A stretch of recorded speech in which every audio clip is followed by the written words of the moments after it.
Glória a Deus, louvado seja o nome dele. Vamos dividir uma porção mais gostosa da palavra dele, que é alimento para a nossa alma.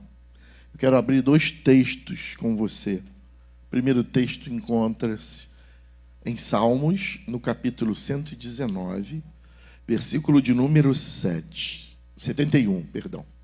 Salmo 119, versículo de número 71.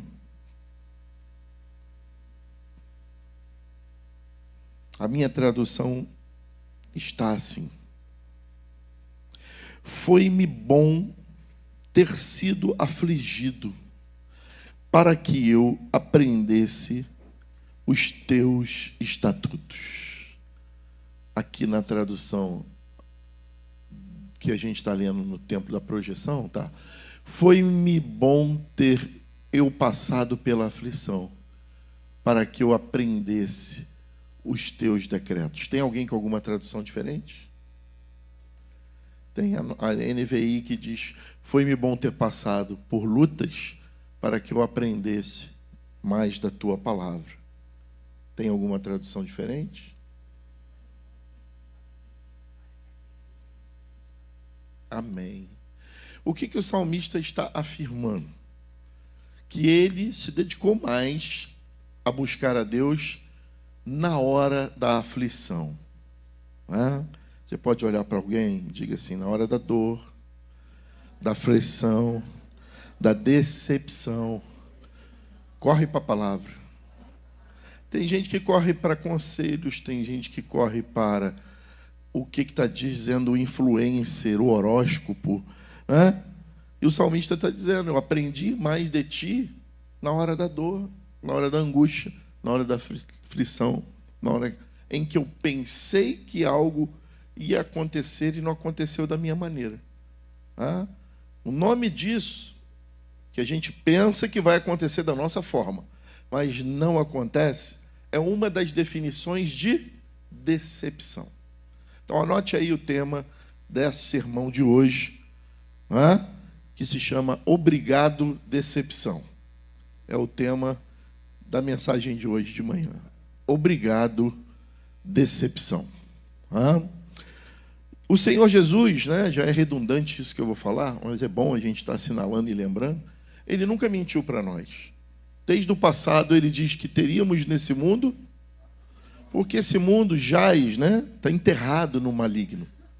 O primeiro Adão, lá, através da desobediência, do afastamento, de deixar sua esposa distante, da voz do sacerdote no lar, ele deixou a esposa solta e aconteceu o que nós sabemos. E daí por diante, o mundo ficou arrendado à voz do inimigo, porque antes o inimigo não podia falar nada, ele tinha o espaço dele decretado bem longe. Mas quando o mundo foi alugado, arrendado, emprestado para o inimigo através da desobediência, ele teve acesso às almas e ao sugestionamento. Então, a decepção geralmente vem de algo, de alguém, de nós mesmos, que esperamos coisas e situações que aconteçam de uma forma e ela não sai do jeito que esperamos. Eu vou estar pregando uma série de mensagens, toda vez que eu estiver pregando esse mês, falando sobre isso. Coisas que fogem do nosso controle.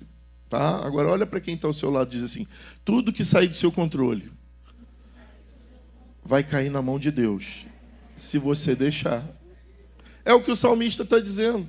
Quando ele viu que não tinha mais jeito para ele, a aflição era grande, a dor era grande, eu vou para o Senhor, porque dele não escapa. Não vai escapar de Deus. Amém? O importante são as nossas ações e reações. E aí eu queria trazer uma palavra, eu sempre gosto de trazer também um texto de abertura, no Testamento mais novo, para que haja inclusão e entendimento, que não é só uma palavra para o passado, mas também para nós hoje. E aí Paulo, se referindo aos crentes novos, ele escreve a segunda carta ao povo, à igreja que se reunia em Corinto. No capítulo 12, no versículo 10, ele diz assim, 2 Coríntios,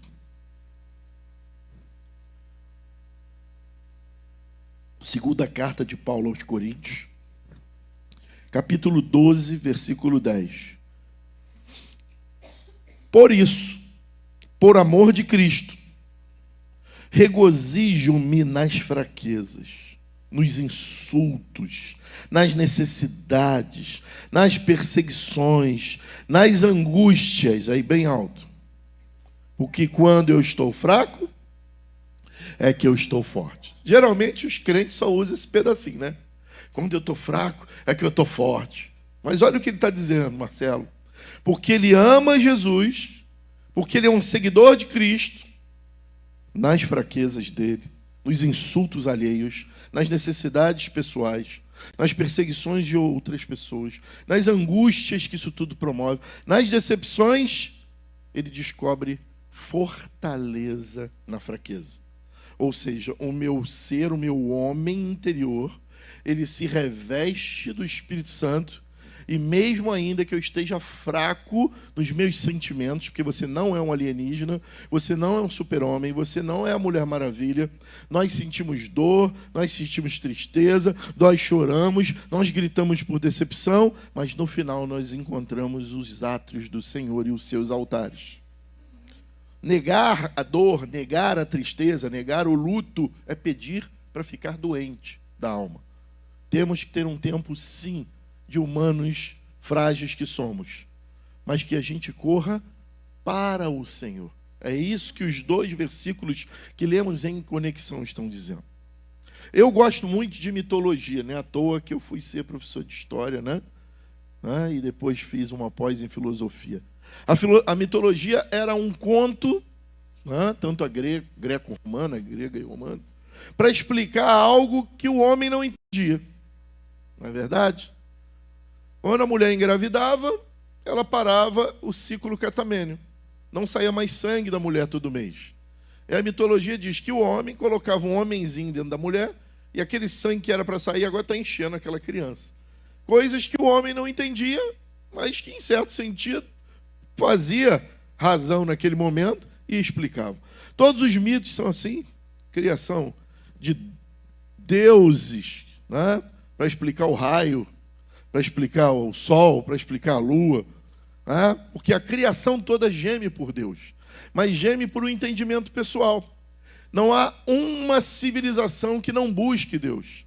Só que o problema é que eles geralmente encontraram um Deus de fora para dentro, e não um Deus de dentro para fora. E esse Deus que nos revela com a aparência de Pai, de Filho e de Espírito Santo, a nossa trindade, ele enviou o Espírito Santo para habitar dentro de nós, para nos revelar verdades que ninguém pode trazer. Amém? Então sacode 10 aí no tempo da decepção. Fica quietinho e ouça o Espírito Santo. Amém? Falando sobre mito, né? Eu comecei falando, né? Eu gosto muito de alguns que eu assisti com meus filhos. Um deles chama-se Gladstone, mais conhecido como a lenda do Tarzan, né, Marcelo? Quem aqui da década de 70 não viu um homem pendurado lá no cipó, televisão preto e branco, aquele grito, oh! E aí o elefante parava de fazer as coisas, né? E aí a chita e corria para lá. Quem lembra disso aí, diga, tô velho. É uma lenda de um homem que foi criado por símios, não é verdade? Tem outra que eu assisti com meus filhos, é um menino lobo, Mowgli, E aí tinha um grupo de vagabundo que não queria trabalhar, não é verdade? O Bagheera, tinha o Balu, Me ajuda aí, Rodrigo, tu é dessa época aí de assistir esse desenho. O Balu era o urso grandão vagabundo, cantava necessário, necessário, o extraordinário é demais. Me ajuda aí, Tiago. Eu uso necessário, somente o necessário, por isso que na vida eu sigo em paz. E aí aquele menino foi criado por lobos, é uma lenda. Mas tem um fato que a história questiona. 2 meninas indianas, se quiser buscar e botar aí na tela aí, Yasmin, pode colocar aí. O conto de Amala com H e Kamala com K. 2 meninas indianas que foram encontradas, abandonadas. E porque elas andavam caminhavam de 4 e tinham alguns hábitos como de cachorro, de canídeos. Supõe-se que elas foram criadas por lobo. Não há nenhuma especulação, tem gente que acha que é exagero, mas de fato essas duas meninas, Amala e Kamala, se tiver com o celular aí, anota para depois dar uma lida em casa, né? De fato, os menos céticos, né, acreditam no fato de que elas foram meninas moglis, né? E interessante que ao serem, na tentativa de serem incluídas de novo na sociedade, as duas vieram a falecer, morreram, né? E o que eu estou falando disso tudo? É que esse conto ele tem duas vertentes. O lado negativo desse conto é a oportunidade, olha lá, as duas lá, a necessidade e a oportunidade da gente ser inserido naquilo que Deus tem para nós. Essas meninas foram criadas para ser lobo, gente? Para ser canídeos? O DNA delas é de lobo, é de canídeos? Hein, gente? A aparência delas, sim ou não, gente? Então, qual é a realidade delas? Qual é o destino delas? Para que elas foram criadas? Para serem seres humanos. Sacode 10 e diga, Deus te criou para ser imagem e semelhança dele. Mas não é só de braço, de cabeça, de olho, não. É imagem e semelhança dos sentimentos dele. Como é que Paulo e o salmista conseguiram chegar nesse padrão, nessa estatura, de entender que a aflição, que a decepção só os fez crescer?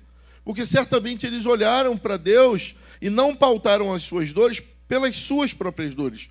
Mas como Deus enxerga isso, e como o próprio Filho de Deus, para Paulo ficou mais fácil ainda, porque o gabarito vivo que desceu do céu estava aqui, e ele ouviu falar e teve uma experiência com ele, sofreu, viveu, ressuscitou e nos aponta um caminho majestoso e eterno. Então, o lado negativo desse conto, desse mito, é que quando a gente é criado para algo, né, nós temos um destino em Deus, e algo acontece para desvirtuar a nossa natureza e nos levar a ser aquilo que nós somos, quando a gente não aceita e se submete, a tendência é a morte. Diga misericórdia. Pastor, esse é o lado negativo. E o lado positivo? O lado positivo seria o contrário. Aquilo que elas aprenderam, ainda que com lobos, foi tão forte, professora Flávia, que elas não conseguiram aprender a ser seres humanos. E aí, quem tem mais a ensinar e me enriquecer? Um casal de lobo ou o Deus de toda a humanidade? De todos os planetas, de todo o universo? Quem tem mais? Tem gente em dúvida. Quem tem mais, gente? Deus. O lado positivo é que aquilo que Deus me ensinar, ainda que a minha mãe me concebeu em pecado, ainda que o meu destino era a morte eterna, aquilo que Deus está me ensinando através do Espírito Santo, eu, como Amala e Kamala, não vou deixar nenhuma outra natureza me roubar. Amém ou não amém? E aí o tema do sermão é para criar mesmo aquela inquietação e falar, o que ele vai falar com obrigado decepção. A primeira coisa, existem coisas que nós não controlamos, e eu falei isso no início do sermão. E uma delas é decepção. Mas se eu te disser que o maior culpado da decepção somos nós, quero indicar um livro, se você puder projetar aqui, filha. O livro, mais uma vez, eu acho que tem em PDF, o Caio está responsável para ver se tem em PDF e colocar no grupo. Tá bom, Caio? Não manda para mim não, coloca lá no grupo direto. Chama-se A Maldição das Expectativas. É um livro que tem que ser lido pelo menos 3 vezes por ano. A dona Marisa está assim? A senhora pode dar o depoimento aí, dona Marisa? Pastor Marcelo, pastor da videira. Eu tive um tempo, fiz uma imersão na videira. Aprendemos, né, a pastora e eu, sobre o Casal Raiz, que é o curso que nós estamos aplicando aqui, e também sobre essa questão aí. E eu quero te dizer que livro, sobretudo, que trabalha com o nosso interior, ele tem que ser lido e relido várias vezes, porque o tempo vai passando e a gente tende a deixar mão daquilo que a gente aprendeu, não é verdade? Quer ver uma coisa? Quantos aqui passaram pelo ensino médio, o antigo segundo grau? Bota a mão lá em cima, bem alto. Quantos aqui lembram da fórmula de Bhaskara? Você não, Rosângela, abaixa a mão. Quantos lembram da fórmula de Bhaskara? Hein? Entendeu ou não? Quantos aqui são da década de 70, 80 e fizeram vestibular? Quantos lembram do grupo 1A da tabela periódica? Porque na nossa época não forneciam a tabela. Tinha que decorar berílio, magnésio, cálcio, estrôncio, bário e rádio, hidrogênio, que não é metal. Grupo 2A, lítio, sódio, potássio, rubídio, césio e frâncio. E assim ia. Não é? Tem louco que lembra ainda. Não é? Mas geralmente a gente esquece. Não é? Como é que é estruturado o ser humano na sua configuração? E tinha que decorar, lembra, pastor Tiago? Lembra, pastor Rodrigo? Reficofage, lembra? Reino, filo, ordem, classe. Lembra? Não é verdade? Quantos aqui estão fazendo o ensino médio ou acabaram de fazer? Levanta a mão. O que é plaqueta?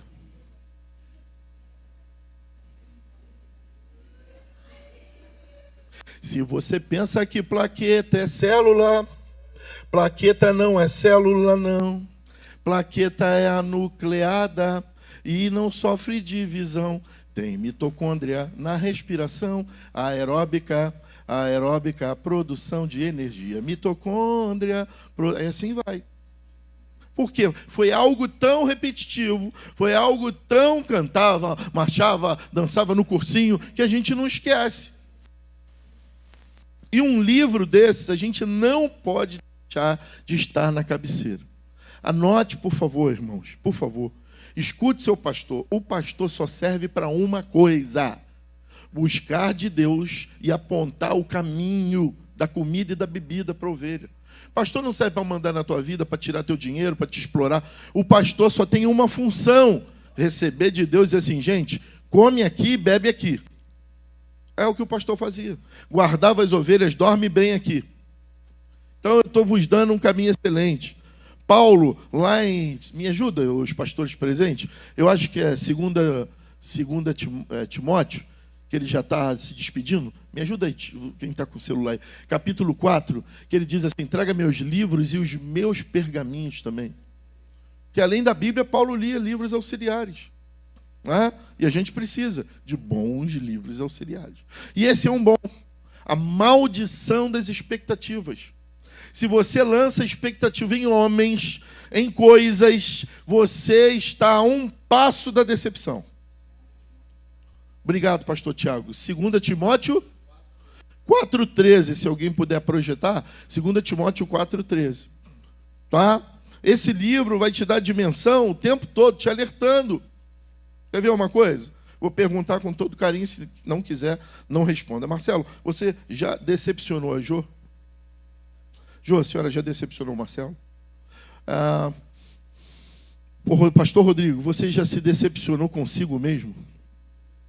A decepção, a gente não quer, mas ela faz parte da vida. Ela faz parte da vida. Eu estou num processo migratório para trabalhar mais, buscando mais aulas, dar mais aulas no Estado. E eu fui lá, fiz todos os requisitos, a entrevista, passei em tudo, pode ouvir um glória a Deus? E na hora de preencher e marcar um X, eu marquei errado. E eu podia estar excluído do processo. Fui chamado para voltar lá, diga glória a Deus dobrado. Uma boa alma, antes do processo seguir, falou, está errado, chama ele. Eu preenchi, tia Danda, 4 vezes o anexo 1 e errei 3, a última só que eu acertei. Na terceira já estava todo mundo rindo. O meu amigo do lado rindo. Falou assim, meu Deus do céu. Eu falei, gente, quanto que é uma folha de anexo 1 aí? Que tinha que imprimir para me dar. Eu já estava querendo comprar de vergonha que eu estava. Porque se tiver a minha identidade errada, o nome do meu pai errado, e aí não pode rasurar nada. E aí eu, camarada, eu tenho um problema. Se eu começar aqui a escrever um número e alguém começar a falar outro número, embola a minha cabeça toda. E é no meio da Secretaria de Educação. Qual é o número daquela matrícula mesmo? Não, 08, não sei o que. Meu Deus do céu. Enfim. Eu olhei para mim e falei, amigo, vamos lá para dentro do banheiro preencher isso? Eu falei para mim mesmo, vamos sair daqui? Que eu já não estava me aguentando. João. E tem horas, que eu não sei se você já passou, que a gente passa pela vida, bota a mão na cabeça assim, para que é que eu falei isso? Por que é que eu fiz isso? Por que que eu optei nisso, não é verdade? Então, diga bem alto para quem está ao seu lado, se você se decepciona com você mesmo, não exija demais de outras pessoas. A decepção é natural, porque somos falhos, fracos, necessitados, carentes. E às vezes a gente quer viver num mundo de Nárnia, onde tudo é perfeito, onde alguém vai cuidar de todas as coisas. Gente, Deus, Ele é Deus, Ele não é babá, Ele é Deus. Amém? Ele existe para ser consultado, para abençoar, para que o nome dele seja glorificado através das nossas vidas. Mas olha para 10 em volta de você e diz assim: a opção é sua. E os frutos vão depender da semeadura. Não adianta plantar pimenta e mastigar dizendo, nossa, que gosto de maçã. Né? O pé de pimenta vai nascer? Não vem com história que bota um enxerto, não. Tá bom, tem enxerto também, mas naturalmente quem planta pimenta vai colher o quê? Planta café, vai colher o quê? Café. E assim vai. Não é verdade? O Caio foi meu aluno de filosofia. A primeira frase que eu colocava no quadro, você lembra, Caio, ainda? A vida se resume... Alguém falou. Na arte... Tiago também foi meu aluno de filosofia. A vida se resume na arte das escolhas. Anote isso aí. O primeiro módulo de estudo de filosofia sempre é metafísica. Meta é onde a gente quer chegar. Física é o mundo físico. Então, metafísica é algo que a gente ainda vai atingir. Né? E aí eu sempre começo com Platão. Ainda que eu volte em Sócrates e Aristóteles. E essa é uma frase forte. A vida se resume na arte das escolhas. A outra, você lembra, Caio? Fazer perguntas certas significa encontrar a metade das respostas. A resposta, Duda, ela nunca está na resposta. A gente encontra a resposta na pergunta. É por isso que antes da gente decidir por algo, a gente precisa, me ajuda, pastor Rodrigo, analisar, estudar, entender, buscar, para depois a gente definir. Consultar. Quem, gente? Quem é que tem palavra de vida para nós? Quem é que olhos ainda não viram e ouviram o que Ele tem para nós? Quem é? Então a gente precisa consultar a Deus, pedir discernimento, pedir a Ele, Senhor, me mostra. Porque às vezes a gente está tão acostumado e apaixonado por coisas, por pessoas, que a gente não vê as falhas. E lá na frente, como diria minha avó, burros na água. Quantos já ouviram falar de burros na água? Então, sobretudo as adolescentes aí. E tal, papapá, pereba, tudo, Duda. É um gatinho. Pô, já viram minha foto de 16 anos? Eu botei lá outro dia postando. A cara do Lucas. A de 18 anos, eu no quartel. Cara do Tiago, vocês viram lá? Na vida real, não é? A Branca de Neve, né? O que teve na Branca de Neve? Foi o contrário, não foi? Né? O sapo virou príncipe. Na vida real, o príncipe vira sapo. Eu fui o príncipe da valsa da pastora Elmi. Né? Na vida real, o príncipe vira sapo. O Marcelo já foi o príncipe, não foi, Marcelo? Hoje...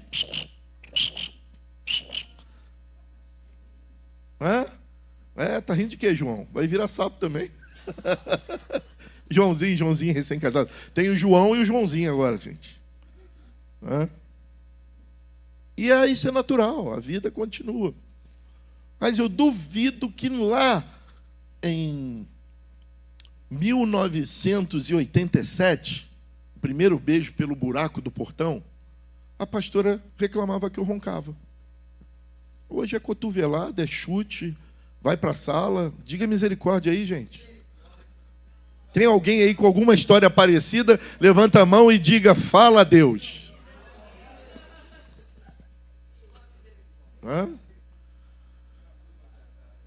Antes ela não esquentava. Eu chegava à casa dela, estava lá uma caixa de bis, pai, na casa dela. Eu comia a caixa toda, aí ela vinha e falava, ué, o bis. Eu falei, comi, amor, tá bom. Hoje, filho, se eu tirar um bis da caixa, o que acontece, Vitória? A cara da Vitória, você já vê tudo. Não posso tirar um bis da caixa. Por quê, gente? Porque com o tempo a gente vai conhecendo, vai revelando, vai trazendo intimidade. E é natural que a gente acabe ultrapassando o limite. Então, com muito carinho, diga para o seu irmão, para a sua irmã que está aí do lado aí, a decepção faz parte da vida. Diz para ela assim, inevitavelmente, nós vamos passar por elas. Se bobear todo dia.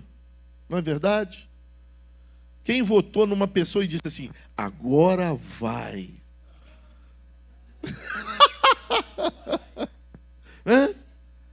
Escolhas. Depende de onde, né?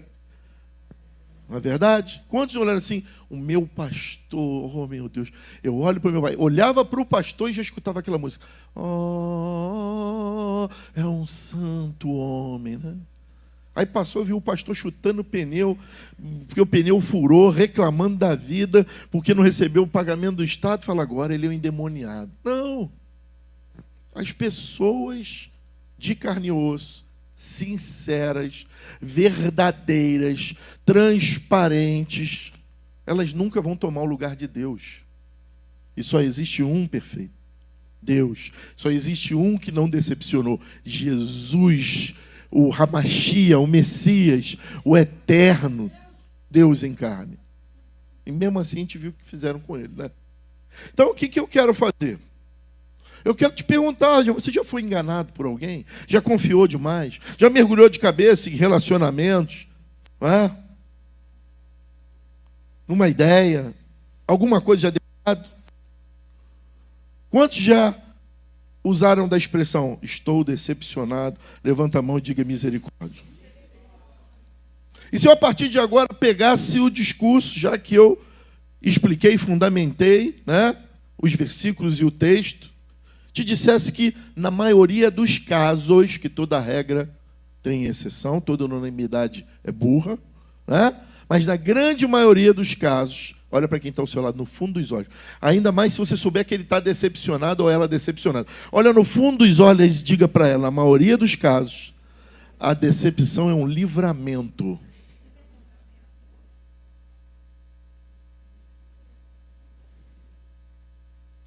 Como assim, pastor?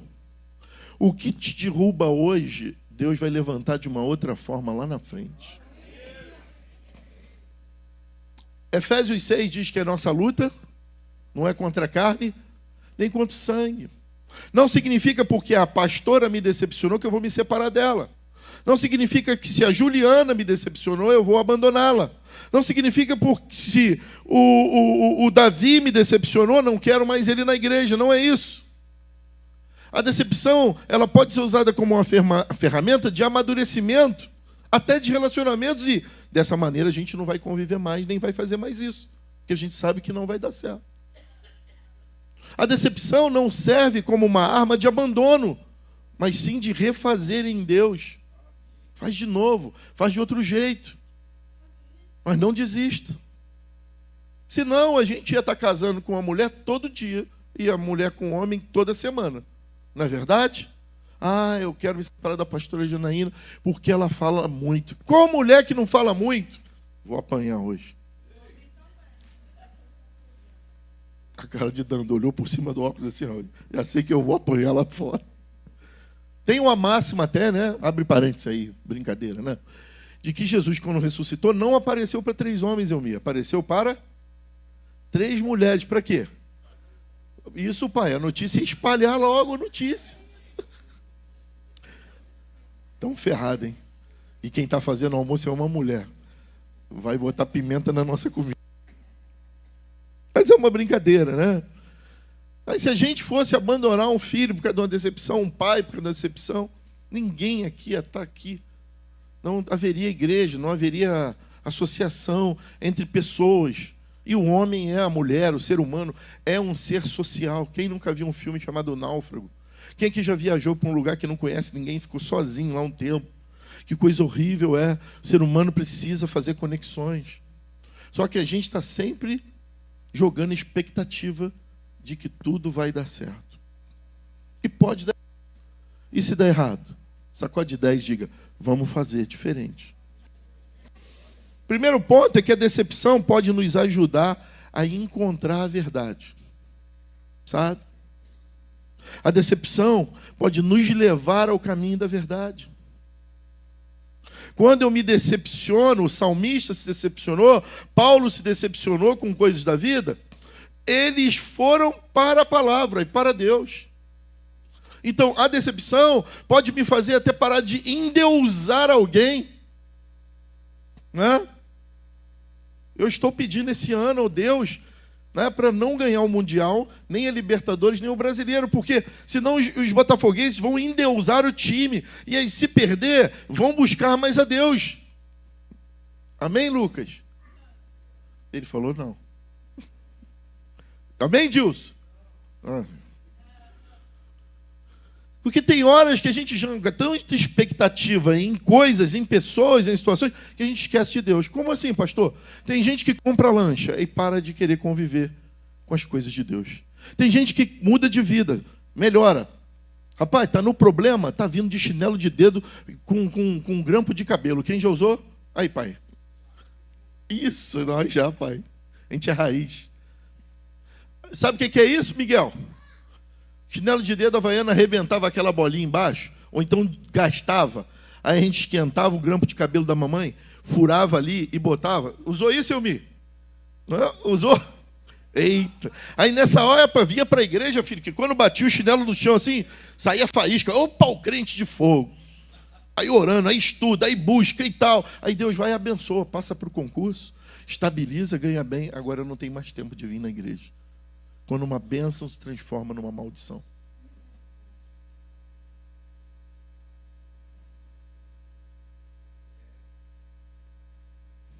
Então, a decepção, às vezes, e não a bênção, pode me trazer para perto da verdade que é Cristo. João 8,32, já reconhecereis a verdade, e a verdade não é as coisas que nos libertam, é a verdade. E muitas vezes a verdade, ela é decepcionante. Quantos estão entendendo? Diga amém. A gente chama de decepção, mas na verdade, era uma verdade que a gente não conseguia enxergar o tempo todo. A coisa está te ferindo, está te machucando. Já era para você ter abandonado, ter ido embora, mas você insiste, diga misericórdia.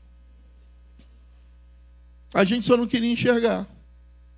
Outro dia, gente, eu estava passando pelo centro de Bangu, fui na escola lá em Bangu, pegar um documento para poder dar entrada nessa tal migração, e aí dentro de um, pasmem, né, que ainda tem loja ainda que o cliente pega, experimenta as coisas. Dentro da loja, Tiago, o menino foi, Rodrigo, e de repente ele, deu uma cara no vidro, quebrou o vidro, eu vi aquele tumulto, né? Falei, o que está vendo? Não, o menino se cortou aí, deu com a cara no vidro. Por quê? Porque ele estava com não sei o que virtual na cara. Qual o nome? Ele foi comprar um videogame virtual, filho. E ele partiu para dentro do que ele estava vendo, se jogou em cima do vidro. Eu posso ouvir o misericórdia? Então sacode 10 aí e fala assim, há momentos que você está enxergando pelos óculos virtuais. E Deus traz a decepção para te trazer a realidade. Quebra tudo na tua frente. Para dizer assim, tira esse óculos aí, que isso não é a sua vida. Isso não é a verdade. O segundo ponto é que a decepção pode ser uma ferramenta de direção. Provérbios 16:9 diz, o coração do homem traça o seu caminho, mas é o Senhor que dirige os seus passos. Você queria aquela coisa, aquela amizade, aquele emprego, aquele namoro, não deu certo. Aí você diz, Deus me abandonou. Mas lá do céu Deus está te respondendo hoje, não filha, eu não te abandonei, eu te livrei. Não era para você.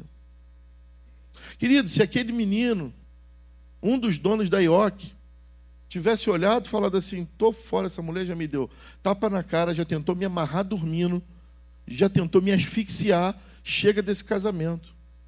A mulher conseguiu cortar todas as juntas e botar numa mala. 2, sei lá, 3. Tem coisas que nos parecem bênção e a gente desiste da vida, ou acontece, que era para a gente ser livre, ser livrado.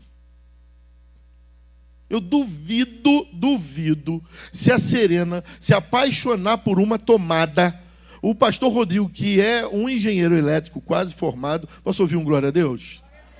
Vai deixar ela botar o dedo na tomada. Tu vai deixar? Pastor Tiago não é da área de engenharia, de eletricidade. Mas o Bento já está engatinhando. Está pegando tudo que não deve. Os brinquedos estão aqui, ele quer pegar o que não deve. Não é verdade? Você vai deixar? Um sacode de 10 assim diz, o pai está on. O pai está ligado, ele sabe.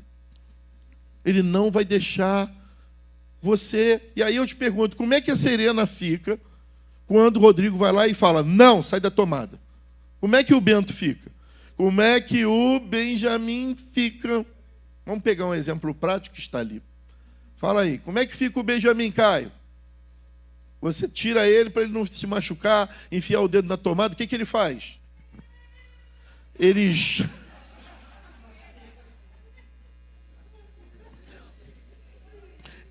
chora, ele reclama, ele se posiciona de forma ingrata, porque o pai quer livrar ele. Então sacode 10 e diga para essa pessoa, o que é decepção para você? É Deus te dando direção, sai daí. Deus não mente, gente. Ele não mente. Então, uma coisa que a gente está cismando em querer, que Deus fala, não é aí, a direção é essa. Aí é tomada, é morte, é eletricidade, sai daí. Terceiro ponto, a decepção pode expor a nossa teimosia. Posso ouvir um misericórdia? Oséias 4,16 é um dos versículos mais duros desse profeta. Oséias 4,16. Como uma vaca rebelde se rebelou Israel. Será que o Senhor o apacenta como um cordeiro em vasta campina? Olha que palavra dura. A minha tradução está: o povo de Israel é teimoso como uma vaca braba. Não posso cuidar do meu povo como um pastor cuida das ovelhas num pasto grande. Sacode 10 e diga assim, você é uma ovelha obediente. A ovelha, se você entrar aí no YouTube e botar a ovelha e o cão pastor, você vai ver a ovelha lá na Noruega, aqui no Brasil mesmo, andando solta na campina, e de repente o cão pastor vai e busca ela, traz, cuida dela, traz para o aprisco, não é verdade? O que Oséias está dizendo é que o povo de Israel, naquele momento, estava se comportando como uma vaca brava. Alguém já viu uma vaca brava? Eu já. Meu pai sabe que nós moramos ali na Rua Alvorada, lote 20, quadra 8. E uma das diversões minha era apanhar passarinho, filhote de passarinho, no morro. Não é, pai? Biquinho de lacre, tizio para criar em casa. Não é? E uma vez eu estava vindo com os amigos, cheio de passarinho, de manga, de jaca. Que tempo bom, né? Que a gente enchia o pé de espinho e a mãe segurava em casa agora. Eu vou tirar. E depois botava uma coisa que hoje é Nutella. Que quando a minha mãe queria me ameaçar de não brigar na rua, ela falava, se machucar eu vou passar metiolate. Eu, não, mãe, mercúrio. Não, metiolate. Hoje o metiolate passa, as crianças riem. Verdade, os mais antigos aqui, pai, era iodo. Tinha que abrir a boca para tomar óleo de rícino. Quer ver uma coisa que meu pai adorava e a geração aí adorava? Emulsão de Scott. Mas é só gente forte. A geração de ferro está indo embora. A geração de homens e mulheres resilientes, fortes, estão indo embora. Não é verdade? Mas isso tudo era decepcionante, mas tinha que tomar. Não tem jeito não. Abre a boca que tem que tomar. Deixa de ser teimoso, que se não tomar, vai ficar ruim. Eu então que tinha problema de garganta pra caramba, meu pai trazia um tal de colubiazol. Quem experimentou? Tinha gosto de quê, Janaína? gosto de sabão. O negócio era tão vermelho que você ficava urinando uma semana vermelho. Ah.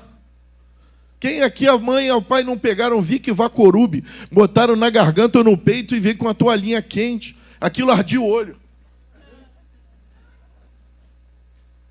E o remédio é tão bom que ele serve para pancada de futebol, dor no peito, gripe, fratura exposta, passa Vic, passa Vic. Minha avó, então, era tudo passa Vic, passa Vic. Mas era a geração forte. Tinha negócio de teimosia, não. O chinelo da nossa mãe, o Lucas, era chamado de bumerangue. Tu podia estar correndo, chegando lá, ó, já estava lá em frente ao Chico Mendes. Ela tacava o chinelo daqui e te achava, filho.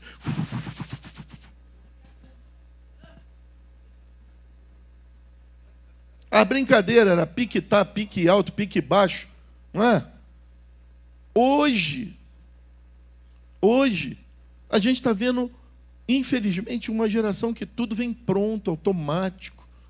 Se esperava. Antes a gente tinha que esperar para ver a coisa acontecer. Para fazer um trabalho de escola, você tinha que pegar a Barça, copiar tudo, e a capa, você pegava umas lâminas assim, ó, umas letras de lâmina dura, que às vezes enferrujava, e escrevia trabalho de... E se copiasse tudo, e no final não desse um dedo da margem e dobrasse o papel, o professor devolvia e falava, passa tudo a limpo. E aí, por isso, era uma geração mais obediente. Mas hoje vem tudo pronto. E a teimosia impera. E o que estava acontecendo aqui, gente? Preste atenção no texto de Oséias. Fica comigo, fica comigo. O povo de Israel não queria esperar o que Deus tinha para fazer. Começaram a adorar deuses estranhos e falsos. E Oséias começou a pregar e dizer que em vez de tratado com ovelha, vocês vão ser tratados como vaca braba. E eu descendo com os passarinhos, meus amigos, não esqueci não. Tinha a vacaria do seu Júlio. Sabe? E o seu Júlio, quando vendia leite, né, pai? Era bom ficar por último. Porque o leite ia batendo lá dentro. E no final ainda sobrava manteiga. Que o leite ia batendo, ele ia de cavalo, com a charrete. Ou época boa, em que o leite tinha nata para a gente comer com pão, quando fervia. Sabe o que é isso, Caio? Não sabe. Sabe o que é isso, Luquinha? A nata do leite? Oi, então tu ainda é raiz, hein, menino? Mas tinha que esperar. Hoje é tudo pasteurizado.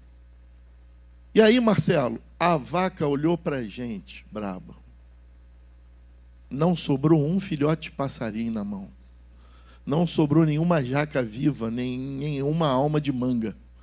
Porque ela partiu para trás da gente, nós fomos parar dentro do cemitério de Campo Grande.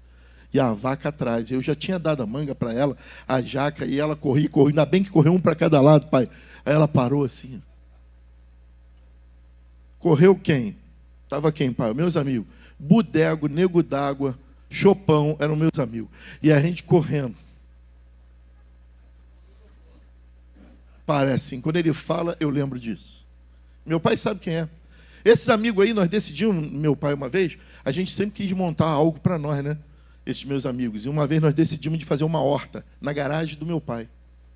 Aí a gente foi no cemitério, pegou areia pretinha, bem adubada, porque a gente notava que o jamelão do lado do cemitério era mais doce que o jamelão do outro lado da rua. Então a terra dali é melhor. E aí botamos na casa do meu pai e da minha mãe tudo na frente. Quando meu pai chegou com a Brasília amarela, diga aleluia, que abriu, que ele olhou aquilo cheio de terra, ele falou, onde que eu paro o meu carro? Foi, pai. Depois nós inventamos uma outra empresa, criar galo de briga. Compramos um montão de pinto, porque não dava dinheiro para comprar o galo, botamos na lateral da casa do meu pai. Quando meu pai chegou, falou, bota, e deu. Dava aula o dia todo, coitado.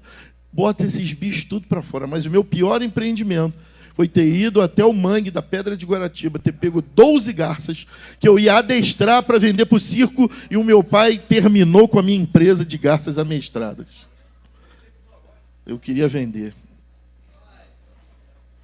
Ele vai contar lá, ele vai contar. Diga, teimosia. Aí meu pai falou, como é que você vai alimentar isso? Eu ia com a tarrafa no rio, pegava um montão de barrigudinha e alimentava uma por uma. E aí, quando elas faziam a necessidade dela, minha mãe falou, some com esse bicho daqui. E eu tive que botar no mangue, e pior, achar os ninhos e botar tudo no ninho de novo. Porque senão, a vara estava lá do lado de fora. Já colocou? Não coloca ela no chão para morrer não, hein? No ninho da onde você tirou. Sacode 10 aí, diga assim, tem mexido no ninho errado? A decepção é a vara. Para nossa teimosia. E o que estava acontecendo aqui, ó. Oséias tanto avisou, que daqui, Marcelo. Quem já ouviu falar num povo chamado assírio? Era um povo mesopotâmio. A Mesopotâmia era uma região, meso, meio, potamos, rio. Né? Hipopótamo, cavalo dos rios. Então, potamos é rio. A região da Mesopotâmia abrigava vários povos, e um deles era os assírios. Você ia falar sobre isso? O pastor Tiago vai pregar à noite, eu estou pregando que ele... Tá bom. Só vou falar que era um povo muito violento. Uma das coisas que eles faziam, cortavam, seu Nelson. O senhor está com um casal lindo aí, ó. Seja bem-vindo a esse casal lindo. Esse casal é raiz, ó, geração de ferro que está ali atrás. Quem está aí perto desse casal, dá um abraço, dá um beijo aí, cumprimenta aí. Pode levantar no meio da pregação, dá um abraço aí nesse casal, porque a vida vale mais do que a lei. Né? Sejam bem-vindos. Mas os assírios cortavam os polegares das mãos e dos pés. Uma das características nossas, diferente de todos os mamíferos, é que nós temos o polegar opositor. Em oposição aos outros dedos. O chimpanzé não tem, os outros símios não têm. Nenhum outro animal na terra mamífero tem o polegar opositor. Isso nos faz pegar as coisas. E a principal coisa que um homem pegava nessa época para defender a sua família era uma espada. Então, quando cortava o polegar opositor, tenta pegar as coisas só com esse dedo aqui. E cortava do pé também, sabe por quê? Perde o equilíbrio. Você corta o polegar, você perde o equilíbrio. Tenta andar sem o polegar. Quando eles estavam muito enraivecidos, cortavam o nariz, as pálpebras dos olhos e a língua também. Mas foi esse povo que pegou o povo de Deus e levou para ser cativeiro. Para o cativeiro. Por quê? Diga para 10 aí, teimosia. Teimosia tem alguma coisa com desobedecer? E aí alguém diz para alguém assim, ó, é melhor obedecer do que... Porque a desobediência é pior do que feitiço, é pior do que macumba. Posso ouvir um misericórdia?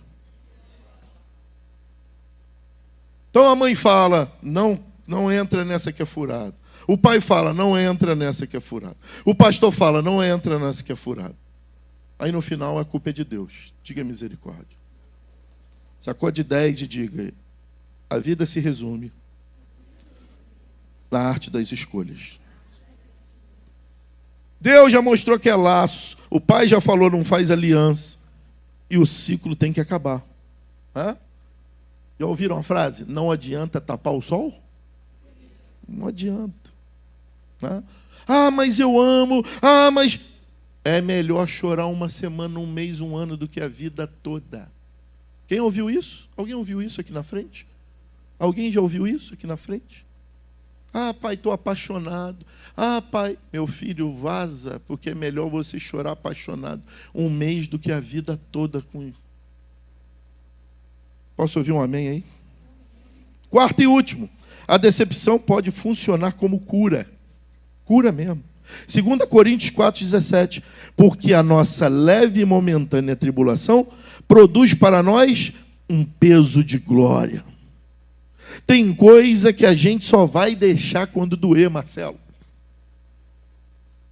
Todo mundo já disse. Todo mundo já falou. A esposa já tentou explicar, o marido já tentou explicar. Está insistindo. E aí Deus é mau. Não. Em cima das tuas escolhas, Deus até permite que a gente viva dor. Não é por maldade, é por misericórdia. Anote isso aí, ó. Tem libertação que só vem através de lágrima. Tem coisas que a gente só se liberta, só deixa, dona Alessandra, quando vem o choro. Por isso, que anoiteceu pode vir, mas a cura, a alegria vem pela amanhã. Porque senão a gente insiste em ficar. Ah, tem coisas que a gente só abandona quando a gente se decepciona. Então vamos correr para o colo de Deus. Qual o nome do sermão mesmo, gente, de hoje? E eu já vou terminar. Obrigado, decepção. Duas pessoas, em especial, se decepcionaram com Jesus. Essas duas pessoas esperavam que Jesus ia fazer o que elas queriam. Na verdade, 12 estavam andando com ele, esperando que eles iam fazer o que eles queriam. Tem 2 que levam a mãe para brigar por eles. E a mãe chega e fala: meus filhos vão sentar à tua direita e à tua esquerda. Pensando que Jesus ia ser rei de Israel, assim como Davi foi, como Saul foi. E Jesus estava falando de um reino eterno. Eu gosto muito de um hino que não tem se cantado muito, pastor Rodrigo, pastor Tiago. O que seu reino é eterno, firmado em misericórdia, justiça muda. Era o reino dele. E tinha gente que caía brigando para quem ia ficar do lado dele no trono. Então os 12 estavam equivocados da perspectiva do que Jesus veio para ser para eles e para nós todos.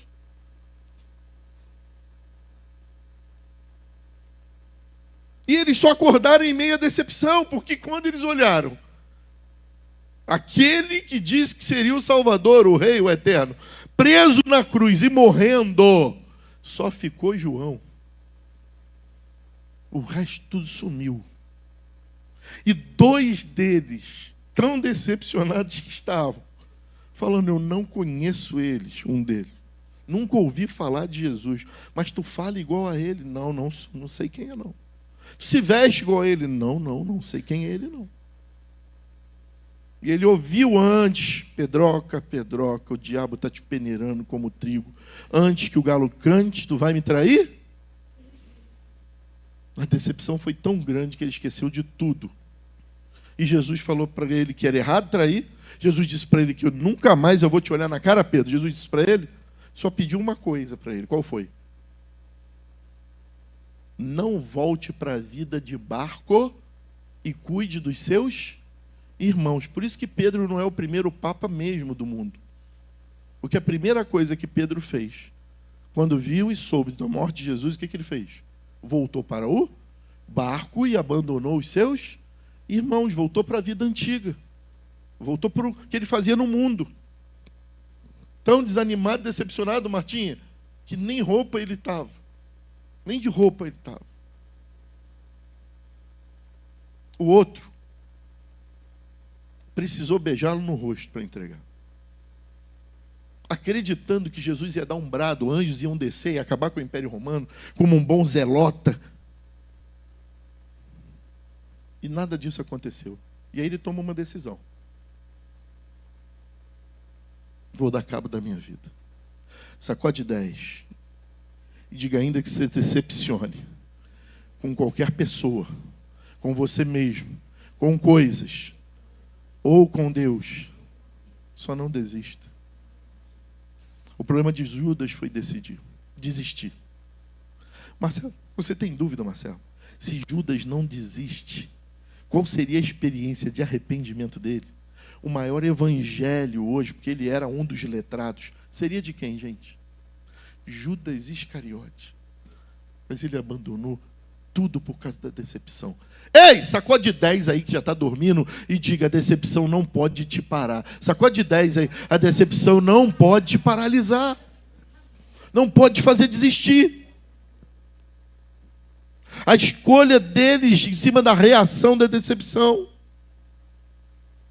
Muitas vezes a gente para e diz: por que comigo, Deus? E na verdade a gente devia dizer: obrigado porque tu me fizeste enxergar no meio dessa decepção. Romanos 8:28 diz: sabemos que Deus age em todas as coisas para o bem daqueles que o amam, dos que foram chamados segundo o seu propósito. A gente gosta muito de cantar: todas as coisas cooperam para o bem. Não basta amar não, tem uma vírgula. Daqueles que são chamados segundo o seu Qual é o propósito de Deus para a tua vida, Juliana? Qual é o propósito para a tua vida, Letícia? Qual é o propósito de Deus para a tua vida, Cacau, Lene? Qual é o propósito de Deus para a tua vida, Pedro? Qual é o propósito de Deus?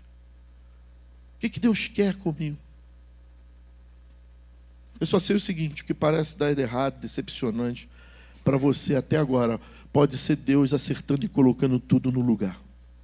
Ele age, gente, através de todas as coisas, até através da decepção, para o bem daqueles que o amam e vivem segundo o seu propósito. O que Deus está tirando hoje da tua vida. Você pode dizer assim: pô, mas Deus está tirando algo bom da minha vida. Levanta a mão aí e recebe. Mas pode crer que Ele vai trazer coisa melhor. Não é para você largar o seu marido, seu filho, abandonar os seus projetos, não. É você passar a olhar com outra perspectiva. É para continuar, mas agora de forma diferente. A sua amizade, seu casamento, seus negócios. Até aqui não deu certo, mas agora eu vou fazer diferente. Queria te fazer uma pergunta antes de orar. Você está decepcionado com alguém? Com algo? Com a vida? Com você mesmo? Com Deus?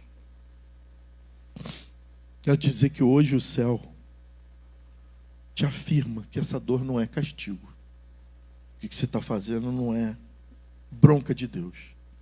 É livramento, é cuidado, é correção, é amor de Deus. Depende de você. Ou você olha do jeito que o Pedro olhou e diz: fiz tudo errado. Senhor, eu não presto nem para mim. Pedro, tu me amas. Mas, Senhor, tu não sabe o que eu acabei de fazer. Pedro, tu me ama, filho. Mas, Senhor, Pedro, segue só o que eu tenho para você. Chamados segundo o seu propósito.